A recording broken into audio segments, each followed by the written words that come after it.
The Last 24 Hours. Chapter 1. The Perfect Tomorrow. My name is Emma Walsh, I'm 29 years old, and tomorrow I'm marrying the love of my life. His name is David Sinclair. He's a venture capitalist. We met at a tech conference in San Francisco 3 years ago where I was giving a presentation on my startup, an app that helps cancer patients connect with clinical trials. David was in the audience.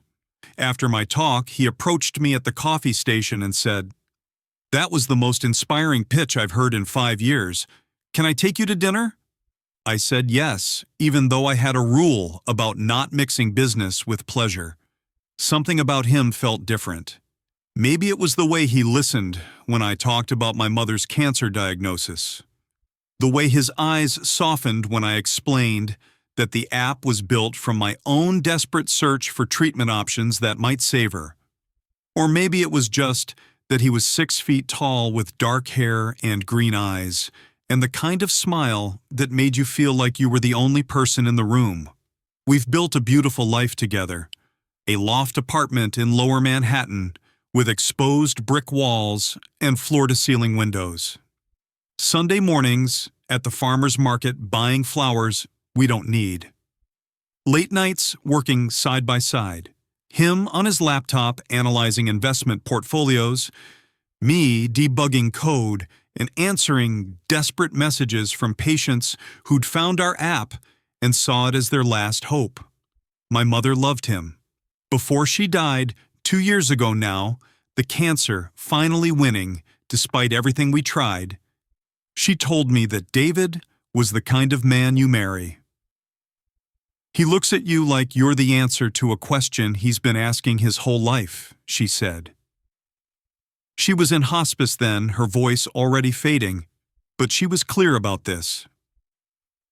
"Don't let him go, Emma. Men like that don't come around twice."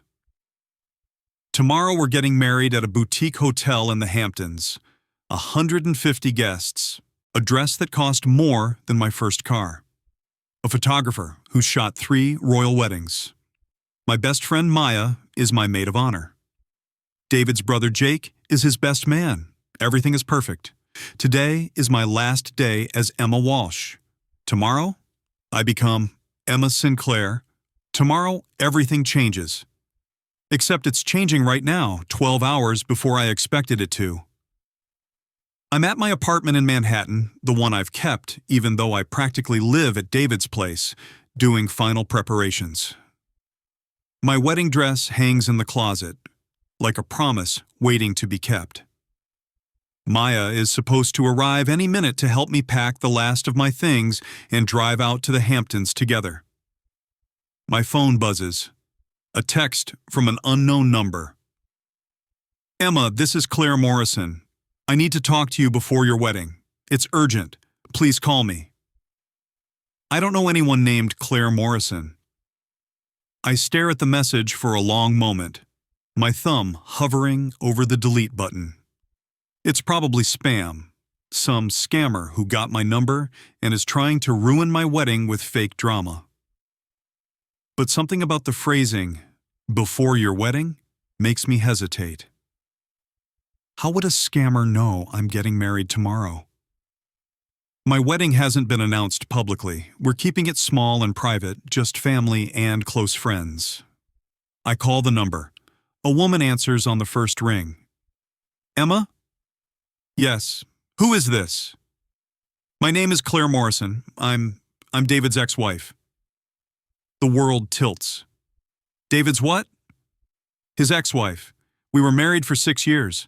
We got divorced 3 years ago, right around the time he met you." My legs feel weak. I sit down on the edge of my bed. "David's never been married?" "Yes, he has, to me. We got married when he was 24. We got divorced when he was 30. It was messy, very messy. But that's not why I'm calling." "Then why are you calling?" "Because you need to know something about David before you marry him. Something he should have told you but apparently hasn't. Something that changes everything." "What are you talking about?" Claire takes a breath. I can hear her gathering courage.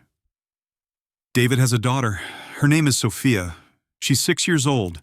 She's mine and David's daughter, and he hasn't seen her or paid child support in 2 years. The room goes completely silent.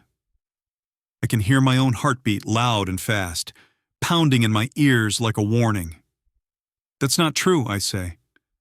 David would have told me if he had a daughter. Would he?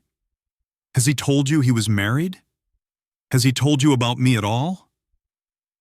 No, but Emma, I'm not calling to ruin your wedding. I'm calling because my daughter deserves to have a father, and David walked away from her 2 years ago. He stopped answering my calls. He stopped paying child support. He moved to New York and started a new life and pretended we didn't exist. And now he's about to marry you without telling you any of this. I don't believe you. I can prove it.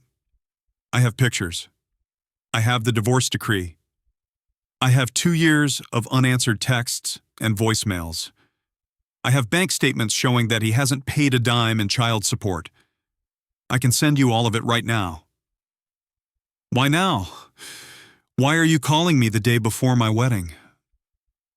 Because I just found out about your wedding. I've been trying to reach David for 2 years. Last week, I hired a private investigator to find him. The investigator found out he's getting married tomorrow to a woman named Emma Walsh. So here I am, calling you, because you deserve to know what you're walking into. My phone buzzes. An email from Claire Morrison. Subject line, proof. I open it with trembling fingers. There are documents, photographs. A marriage certificate dated 7 years ago. A divorce decree dated 3 years ago. Photos of David, younger, but unmistakably David, standing next to a woman with dark hair. Photos of David holding a baby. Photos of David with a little girl, maybe 3 years old, at what looks like a birthday party. Photos of a life I knew nothing about. But there's something else in the photos. Something I hadn't expected. David looks happy. Actually, genuinely happy in a way I recognize from when we first started dating. In one photo, he's holding baby Sophia and looking at her with an expression of pure wonder. In another, he's on the floor playing blocks with toddler Sophia, both of them laughing. These aren't the photos of a man who never wanted to be a father. These are the photos of a man who loved his daughter. So what happened? Emma? Claire's voice is gentle. Are you still there? Yes. I'm sorry to do this to you, I really am, but I couldn't let you marry him without knowing. My daughter asks about her father every single day. She wants to know why he doesn't call, why he doesn't visit, why he left. And I don't have good answers. The only answer I have is that David decided his new life was more important than his old one. Does David know you're calling me? No, he wouldn't answer my calls even if I tried. He's blocked my number. He's blocked my email. He's made it clear that he wants nothing to do with me or Sophia. So I'm calling you instead because maybe you can get through to him. Maybe you can make him see that he can't just walk away from his daughter. Or maybe, I say quietly, I can walk away from him. Silence. That's your choice, Claire says finally.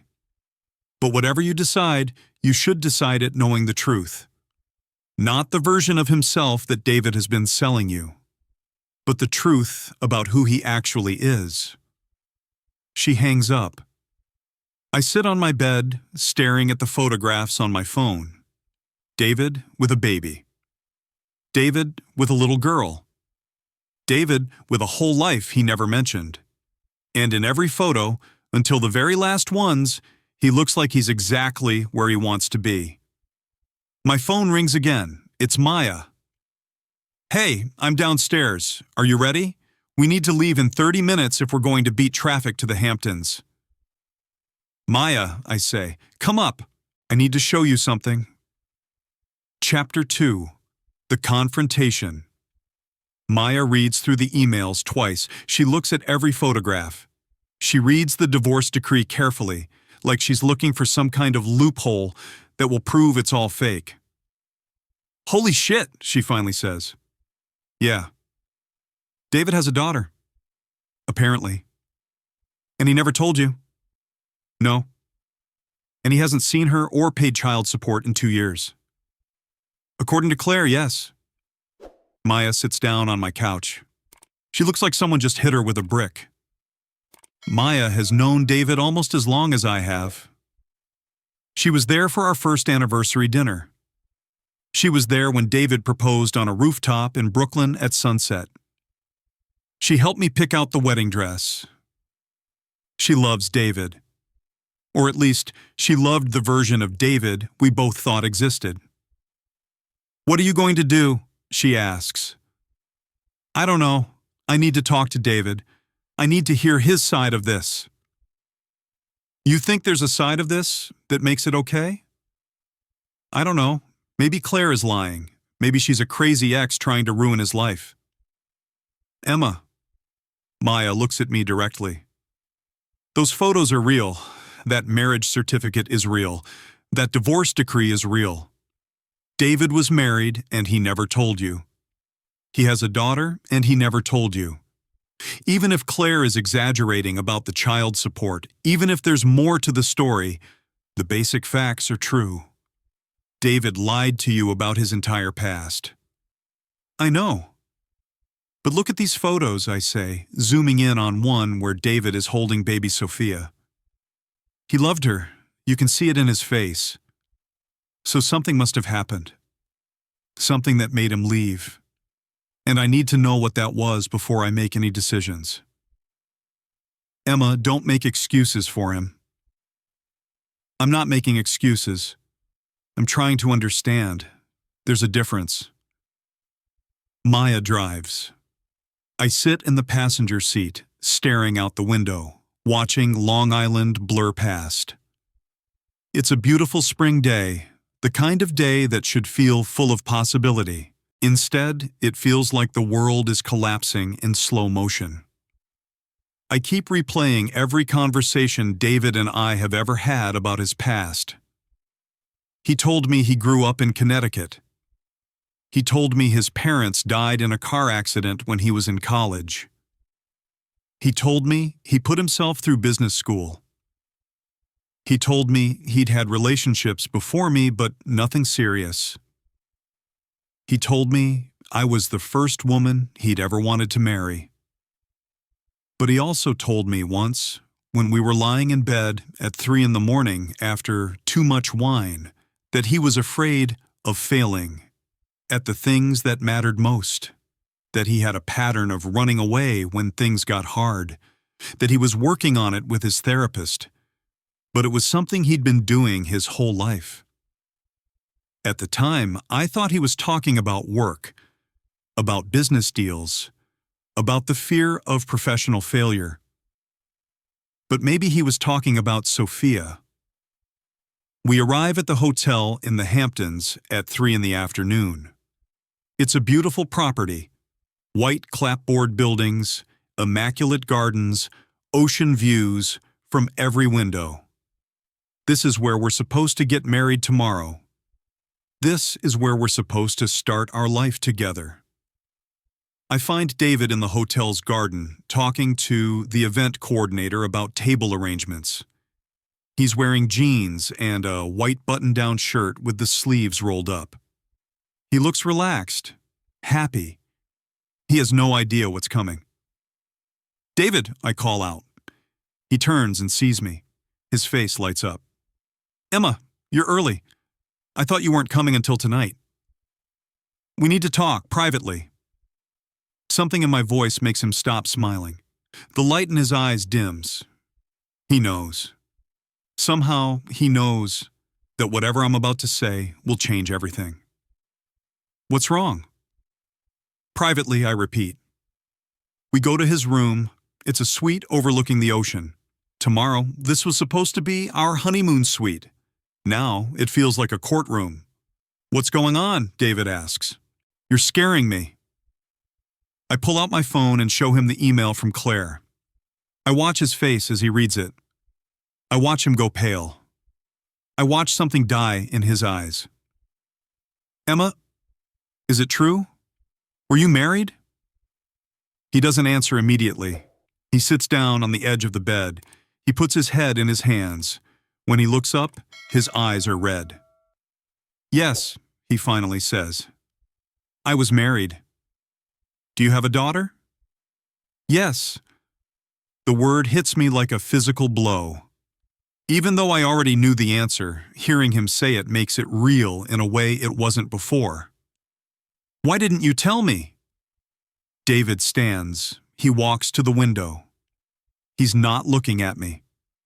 He's looking at the ocean, and I realize he's been looking away from this truth for so long that he doesn't know how to face it directly.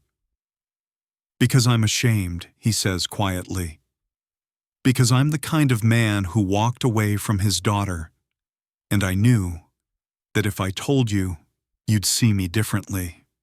You'd see me as I actually am, not as I've been pretending to be. David, you have a daughter, a 6-year-old daughter. How is that something you just leave behind? He turns to face me. His eyes are wet. I didn't mean to leave her behind. I meant to stay. I meant to be a good father. But I was so bad at it, Emma. I was terrible. Sophia would cry and I wouldn't know how to soothe her. She'd reach for Claire instead of me. And I started to believe that maybe she was better off without me. That I was damaging her just by being there and not knowing what I was doing. So you left?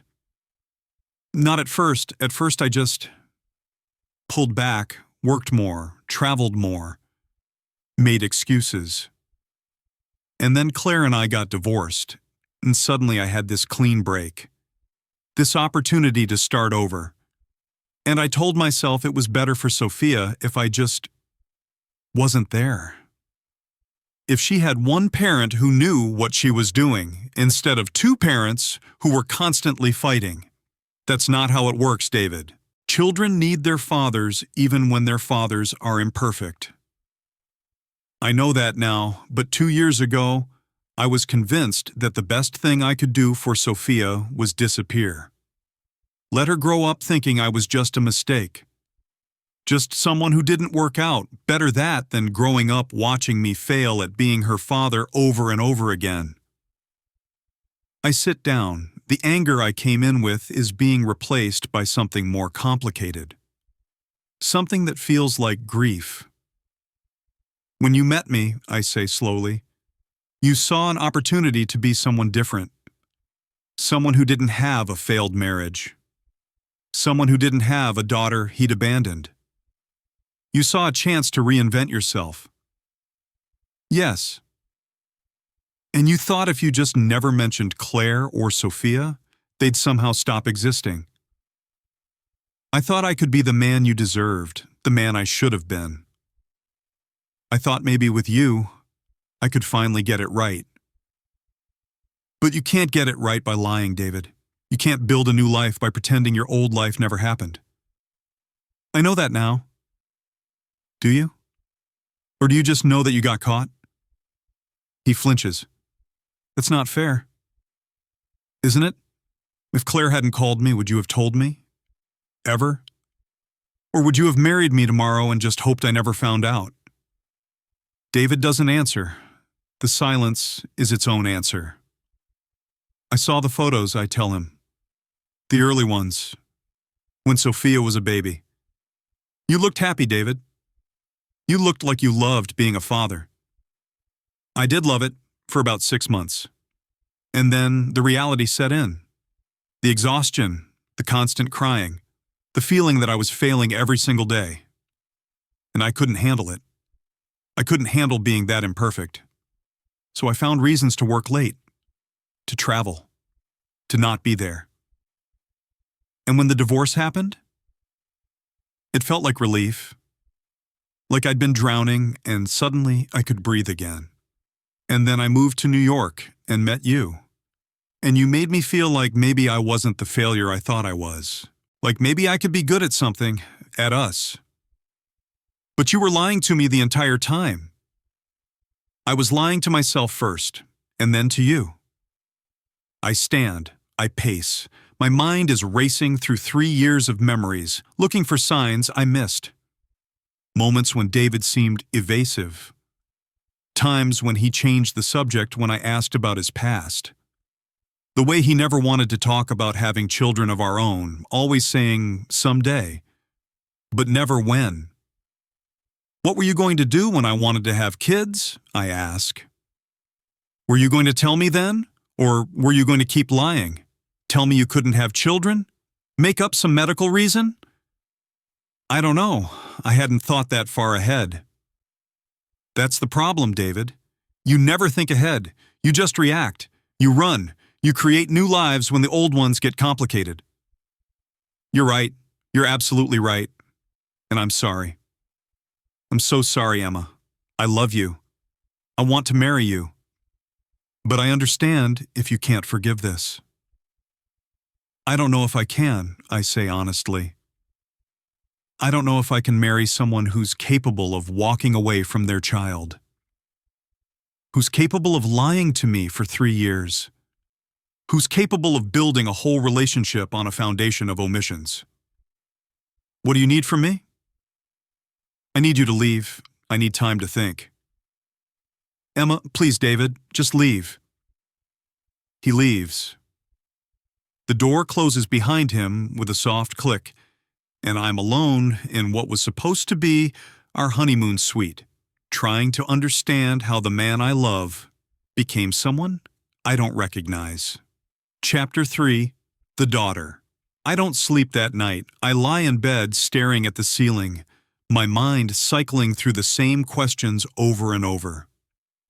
Can I marry someone who lied to me? Can I marry someone who abandoned his daughter? Can I marry someone who might do the same thing to our future children if things get hard? At 6 in the morning, I give up on sleep. I call Claire. Emma? She sounds surprised. Is everything okay? No, I need to meet Sophia. Can I see her? Today? Today? Emma, the wedding? There might not be a wedding. I need to meet her. I need to understand what David walked away from. Claire is quiet for a moment. Okay, we're in Connecticut. Can you drive up? I'll be there in 2 hours. I text Maya. Taking the car. Need to do something. Tell David I'm thinking. Claire's house is a small colonial in a quiet suburb. The kind of neighborhood where kids ride bikes and families have barbecues. The kind of place where you raise children and build ordinary, beautiful lives. Claire answers the door. She looks tired, older than her photos. The kind of tired that comes from 2 years of single parenthood and unanswered questions about why the father of your child disappeared. Thank you for letting me come, I say. I wasn't sure you would. I thought maybe you'd just cancel the wedding and move on. I might, but I needed to see her first. I needed to understand what he left behind. Sophia is in the living room, watching cartoons. She's exactly as she was in the photos. Dark hair, green eyes, David's smile.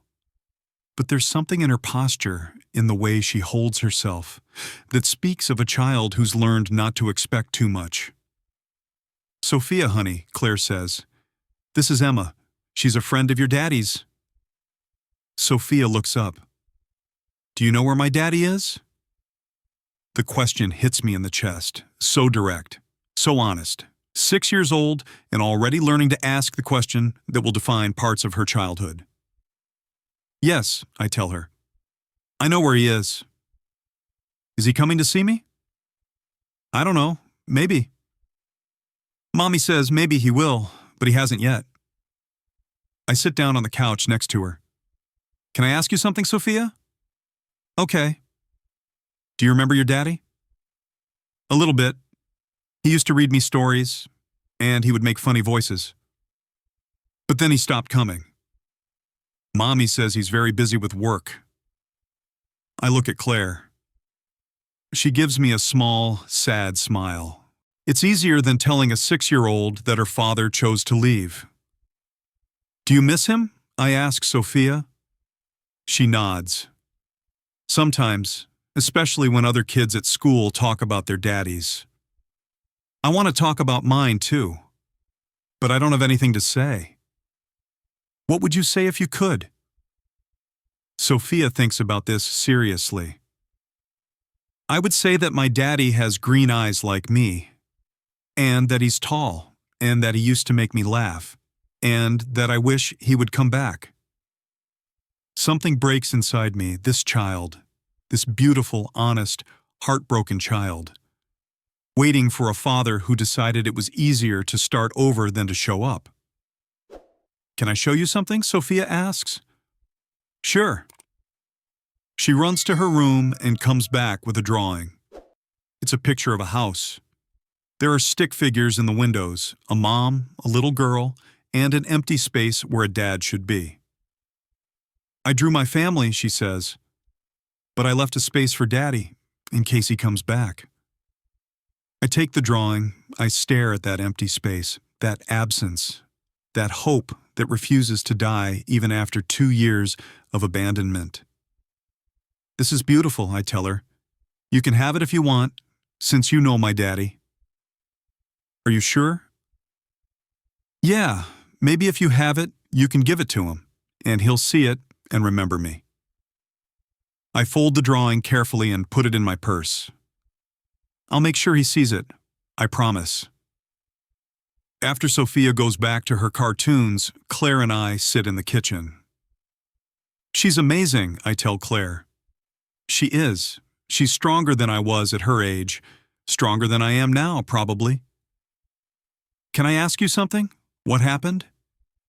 David said he was a terrible father, that he pulled away because he felt like he was failing. Claire nods slowly. That's partly true. David struggled with fatherhood from day one. He had this idealized version in his head of what being a father would be like. And when reality didn't match, when Sophia cried for hours and we were both exhausted and nothing we did seemed to help, he couldn't handle it. He started to believe he was fundamentally bad at it. And instead of learning, instead of growing, he just retreated. Did you try to stop him? Of course, I begged him to stay, to try therapy, to give it more time. But David has this thing where if he's not immediately good at something, he decides it's not for him. And fatherhood is hard. It requires you to fail over and over and keep showing up anyway. David couldn't do that. And now Sophia is the one paying the price. Yes, but Emma, I want you to know something. I didn't call you to destroy your relationship with David.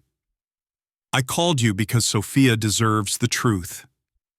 She deserves to know that her father is capable of showing up for someone, even if that someone isn't her. That's not fair to her. No, it's not, but it's the reality. And maybe, if you confront David with this, if you make him see what he's done, maybe he'll finally understand what he's lost. I drive back to the Hamptons with Sophia's drawing on the passenger seat. That empty space where her father should be. That hope that refuses to die. When I get to the hotel, it's 2 in the afternoon. The wedding is supposed to start at 5.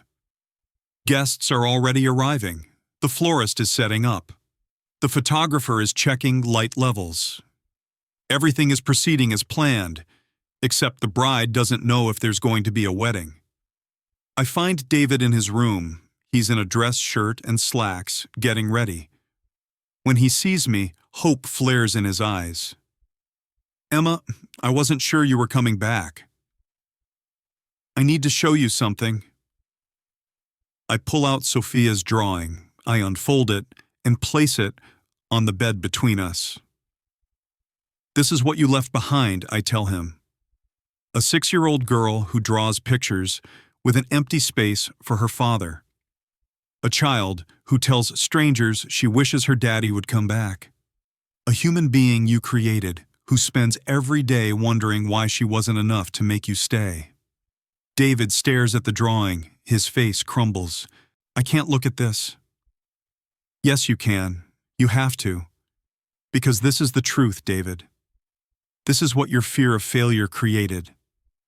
Not a child who's better off without you. A child who's been abandoned. Who's been taught that love is conditional. That when things get hard, people leave. I didn't mean, it doesn't matter what you meant. It matters what you did. And what you did was run away. And now you're about to do it again. You're about to marry me and create a whole new life and pretend Sophia doesn't exist. And maybe in 5 years, if we have kids and it gets hard, you'll run from them too. That's not fair.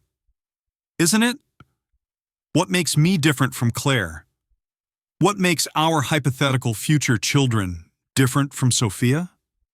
Nothing, except timing, except the illusion that you can start fresh and this time it will be easier.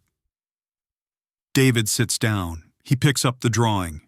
He traces the empty space where he should be. I don't know how to fix this, he says. Then maybe you shouldn't get married tomorrow. Maybe you should fix this first. Be the father Sophia deserves. Prove that you can show up even when it's hard. And then, maybe, we can talk about us. You're calling off the wedding. I'm postponing it until you figure out who you actually are, not who you want to be, who you actually are. And if I can't, then you can't. And I'll have my answer. Chapter 4. The Choice. The guests are assembled, the flowers are arranged, the officiant is waiting. Everything is ready except the bride hasn't appeared. I'm in my room, wearing jeans and a sweater, staring at my wedding dress hanging in the closet. Maya is with me. Are you sure about this? She asks. No, but I can't marry him like this. I can't marry someone who doesn't know how to stay when things get hard. What if he changes? What if he really does fix things with Sophia? Then maybe we'll get married next year, or the year after. But today I need to be the person who chose truth over comfort, who chose to wait for reality instead of settling for illusion. There's a knock on the door. It's David. Can we talk? He asks. One more time? Maya leaves us alone. David and I stand in my hotel room, both of us dressed wrong for a wedding that's supposed to start in 30 minutes. I talked to Claire, David says. I told her I want to see Sophia, that I want to be in her life again. She's cautious, but she's willing to give me a chance. That's good. And I talked to my therapist, emergency session. We talked about why I run, about the pattern, about how I've been doing this my whole life, running from my parents' expectations, from business failures, from fatherhood, from anything that makes me feel inadequate. And I finally understand what I've been doing. I've been treating my life like I'm allowed to have do-overs. Like if I don't like how one story is going, I can just start a new one. But that's not how life works. You don't get to leave pieces of yourself behind and pretend they never existed. No, you don't. Emma, I love you. I want to marry you. But you're right. I can't marry you until I prove I can stay. Until I prove I'm not going to run the first time things get difficult. So what are you saying? I'm saying let's postpone the wedding. Let's give me time to show you who I can be. Let's give me time to be the father Sophia deserves. And if, in a year, I've proven I can do that, if I've shown up every week, if I've been present, if I've learned to stay even when it's hard, then maybe we can try this again. And if you can't, then you'll have your answer, and you'll know you made the right choice by waiting. I look at this man I love, this flawed, broken, honest man who's finally admitting he doesn't have it all figured out. Okay, I say, let's postpone. Really? Really, but David, I need you to understand something. This isn't me waiting for you. This is me giving you space to become the person you should have been all along. And if you don't, if a year from now you're still the guy who runs, I'm moving on. I'm not going to be the woman who waits forever for a man to grow up. I understand, and Emma, thank you for not giving up on me even though I gave you every reason to. I'm not doing this for you. I'm doing it for Sophia. She deserves to have her father back. And if saving your relationship with her means postponing our wedding, then that's what we're going to do. We walk out together to face the assembled guests. 150 people dressed for a wedding. David takes the microphone. Thank you all for coming, he says. I know this is unexpected, but Emma and I have decided to postpone the wedding. Not because we don't love each other, but because I have some things I need to take care of before I can be the husband she deserves. We're sorry for the inconvenience, and we hope you'll understand. There's confusion, disappointment, some anger. But mostly, there's just acceptance. People file out. The vendors start breaking down. The beautiful wedding that was supposed to happen dissolves into nothing. Maya finds me afterward. Are you okay? I don't know. Ask me in a year. Do you think he'll actually do it? Do you think he'll show up for Sophia? I don't know, but I gave him the chance. Now it's up to him. Chapter 5, The Year Between. David sends me updates every week. Photos of him with Sophia. Videos of them at the park. Stories about their visits. Week 4. Sophia let me read her a bedtime story. She fell asleep holding my hand. Week 12 had my first parent-teacher conference. I had no idea being a father meant so many meetings about glue sticks. Week 24, Sophia asked if you're still my friend. I told her yes. She wants to meet you. Week 36. Claire says Sophia has stopped drawing the pictures with the empty space. Now she draws me in the window. I cried when she showed me. Week 48. I love my daughter. I can't believe I walked away from this. Thank you for making me come back. I don't respond to most of them.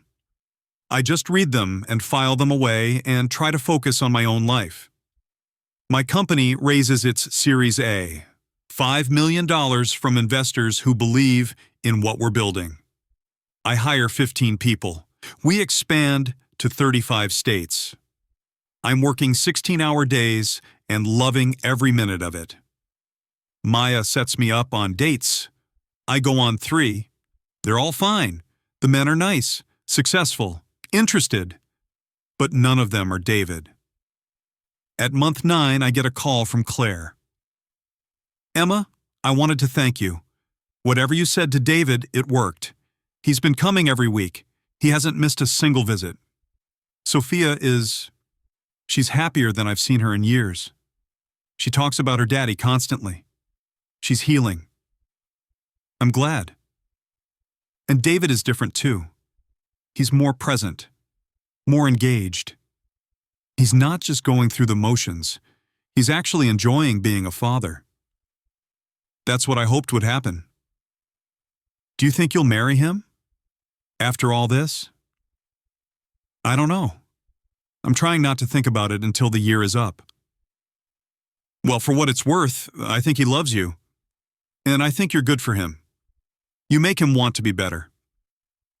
People should want to be better for themselves, not for someone else. Maybe. But sometimes we need someone to hold up a mirror and show us who we could be. You did that for David, and Sophia has you to thank for getting her father back. At month 11, David asks if we can meet for coffee. Just coffee, he says. I'm not asking you to make any decisions. I just want to see you. We meet at a cafe in Brooklyn, the same one where we had our first date 3 years ago. He looks different, lighter somehow, like he's put down a weight he's been carrying. You look good, I tell him. I feel good, better than I have in years. Emma, being a father to Sophia, really being present for her, it's the hardest thing I've ever done. And the most rewarding. I had no idea what I was missing. I'm glad you figured it out. I wanted to tell you something. I've been seeing my therapist every week. We've been working on my tendency to run, on the fear of failure that's driven most of my adult life. And I finally understand where it comes from. Where? My parents, the ones who died when I was in college. They had these incredibly high expectations. Nothing I did was ever good enough. And I internalized that. I started to believe that if I wasn't immediately perfect at something, I was a failure. So I'd quit. Find something new, start over. I've been doing that my whole life. And now? Now I'm learning that failure is part of growth. That being a father means screwing up sometimes. That the goal isn't perfection, it's showing up. I'm learning that from Sophia. She doesn't need me to be perfect. She just needs me to be there. That's good, David. Really good. The year is almost up. And I know you said you weren't waiting for me, but Emma, I'm hoping you'll give me another chance. I'm hoping we can try again. Not because I've fixed everything, I haven't. But because I've proven I can stay. I've proven I can do the hard work. I look at this man I used to love. This man I might still love. This man who finally learned to stop running. I need to think about it, I tell him. The year isn't up yet. I know, but when it is, can I ask you again? Can I propose properly this time? With no secrets, no lies, no illusions? Let's see where we are in a month. Chapter 6, The Answer. A year and 2 days after I called off the wedding, David invites me to a small gathering at Claire's house. Sophia is turning 7, he says. She wants you to be there, if you're comfortable with that. I drive to Connecticut. The house is decorated with balloons and streamers. There are a dozen kids running around. Claire greets me at the door. Thank you for coming, she says. Sophia has been talking about this all week. Sophia runs up when she sees me. Emma, you came. Daddy said you might. Happy birthday, Sophia. Thank you. Do you want to see my cake? It has unicorns. She drags me to the kitchen. David is there, wearing a party hat, looking ridiculous and happy. When he sees me, his whole face lights up. You came? I did. Can we talk later, after the party? Okay. The party is chaotic and beautiful. Kids playing games, parents chatting, Sophia opening presents. David is in the middle of it all, fully present, helping Sophia cut her cake, playing musical chairs, doing terrible magic tricks that make the kids laugh. This is the David I fell in love with. Not the polished venture capitalist. Not the man with the perfect apartment and the perfect life. The David who's messy and imperfect and trying his best. After the party, after the guests leave, after Sophia goes to bed, exhausted and happy, David and I sit on Claire's back porch. She had a good day, I say. She did, thanks to you. I didn't do anything. You gave me the chance to be here, to be her father. If you hadn't called off the wedding, I'd still be in New York pretending she didn't exist. So yeah, you did something. We sit in comfortable silence for a moment. Emma, the year is up. Can I ask you now? Ask me what? Will you marry me? Not tomorrow, not next month. but someday, when you're ready. Will you marry me knowing exactly who I am, flaws and failures and all?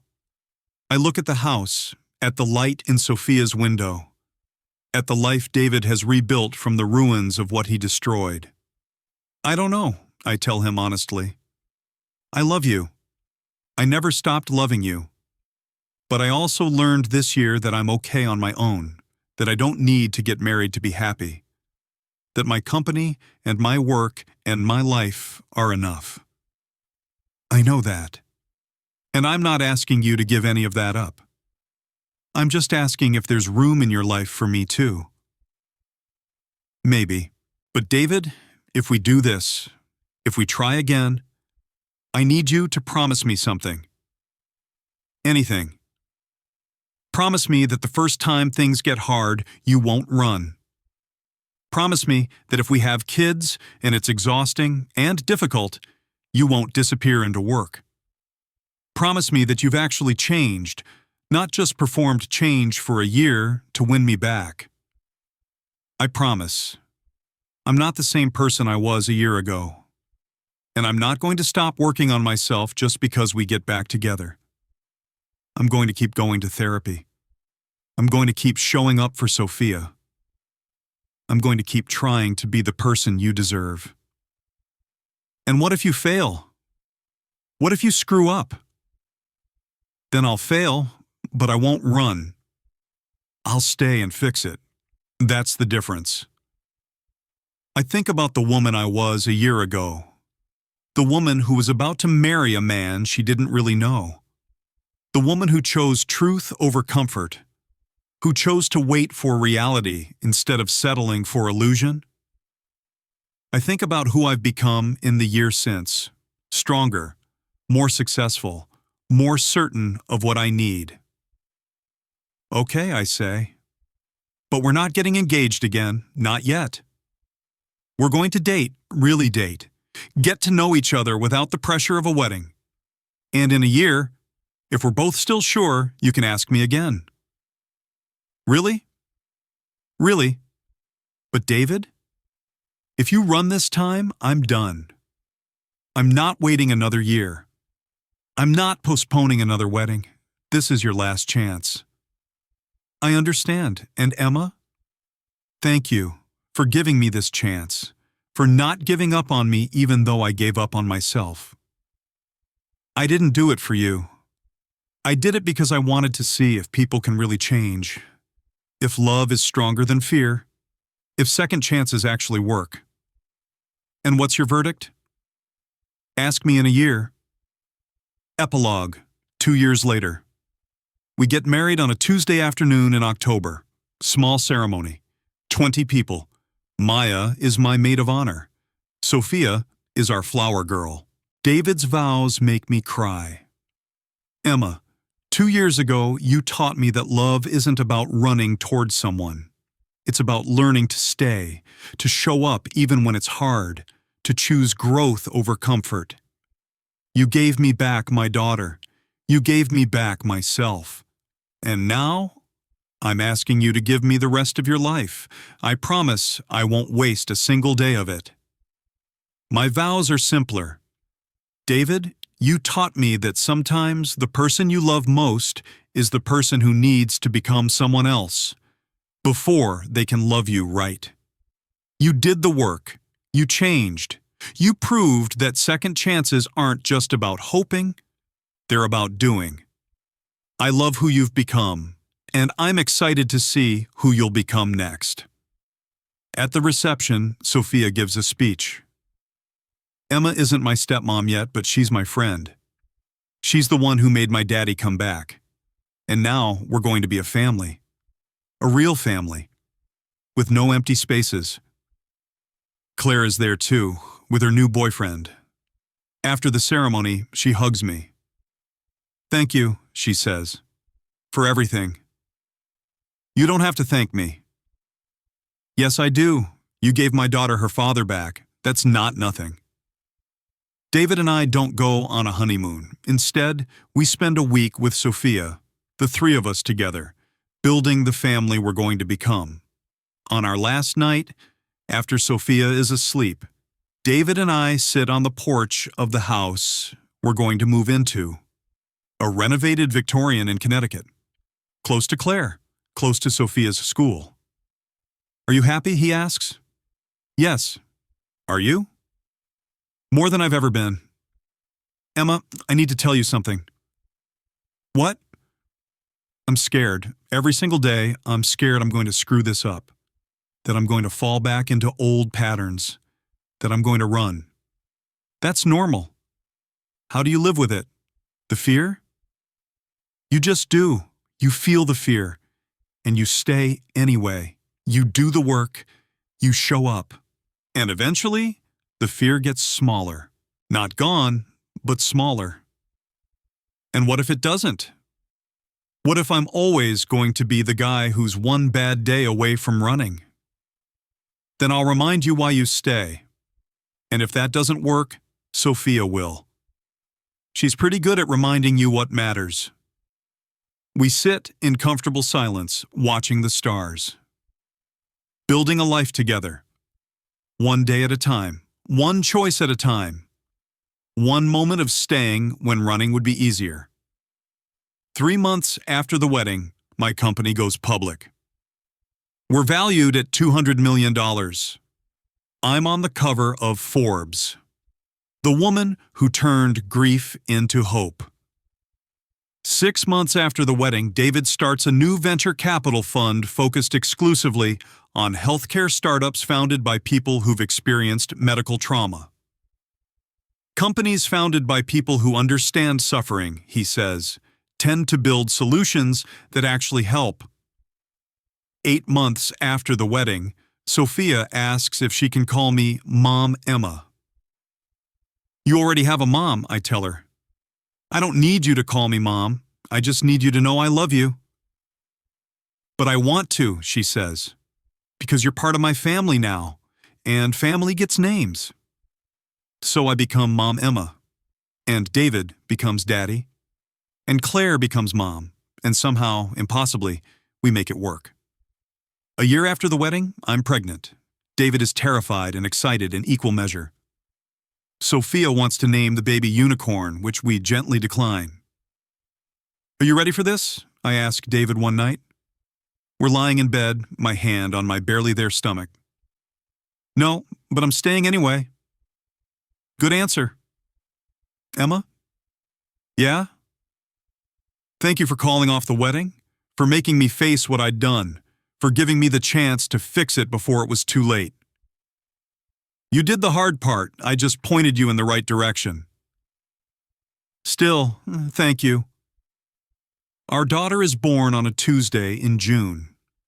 We name her Grace, because that's what we've both been given. Grace to start over. Grace to become better. Grace to build something real from the ruins of what we destroyed. Sophia holds her baby sister and says, "Now our family is complete. No more empty spaces." And she's right. No more empty spaces. No more running.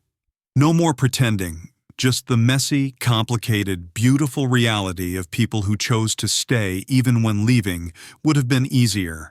Sometimes the best thing that can happen is not getting what you thought you wanted the first time. Sometimes you need to fall apart before you can build something that actually lasts. Sometimes love isn't about finding the perfect person. It's about finding someone who's willing to do the work to become the person they should have been all along.